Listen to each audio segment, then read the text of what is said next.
kwento ko sa'yo, nakakatakot to. Naalala mo yung ano, kwento to sa akin, naalala mo yung ano, may kaibigan ako dun sa Medyo ng Tolo, kwento niya sa akin. Sabi niya sa akin, Ano? kasi nung pauwi na siya galing sa trabaho noon, tapos sabi niya sa akin, nung pauwi na siya galing sa trabaho, naghahantay siya ng masasakyan niya pauwi. Oh. Tapos, di habang naghahantay siya ng sasakyan niya pauwi, may dumaan na ano, yung naglalako ng balot. Ay sumisigaw yung ano, nagbabalot, sabi, balot, balot, sabing ganon. Tapos, di tinawag na niya, kuya, balot niya, isa.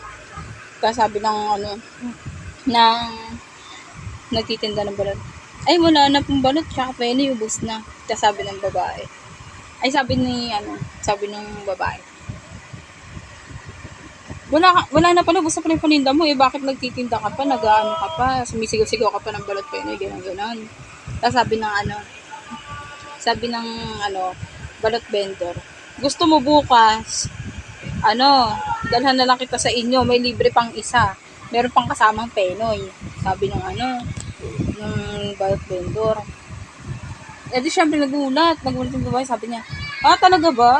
Sige, sabi niya, eto lang naman sabi niya, eto na lang yung ito yung, sabi niya, basta ganun, sabi niya, dito na lang dalhin. Tapos sabi na mga sige. Tapos yun na nga, kinaumagahan.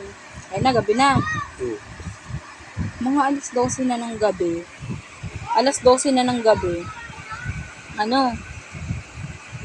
Tulog na siya. Tapos yung nanay niya nasa baba ng bahay nila. Tapos sabi ng balot vendor, balot, nandito na po yung balot nyo, gano'n. Tapos, ginising siya.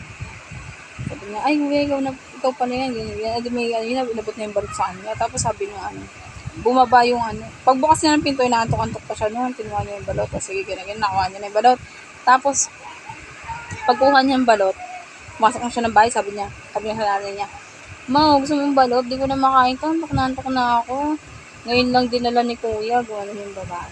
Tapos sabi naman ng nanay niya, saan mo nakuha tong balot? Hindi naman kita nakitang lumabas. Sabi niya, yan, diniliver yan dito ng balot vendor. Tapos sabi naman ng nanay niya, paano mo kinuha? Hindi nga kita nakitang lumabas, hindi nga kita nakitang bumaba ng hagdan, sabi ng nanay niya. At saka, sabi niya, inabot nga yan sa akin. Parang wala pa sa wisyo yung babae kasi nga kakagising na lang. Biglang biglang bangon, gano'n. Tapos sabi, doon na siya napaisip, sabi niya, hala, Tapos sabi ng nanay niya, paano iaabot sa'yo ng yan? Nang nagtitinda ng balot yan, nasa second floor ka. Nasa second floor ng kato mo, gano'n. Tapos doon na siya. Parang na siya. Tapos sabi ng balot tapos yun na, biglang nagulat sila yung balot vendor. Biglang binuksan yung pinto. Sabi ng balot vendor,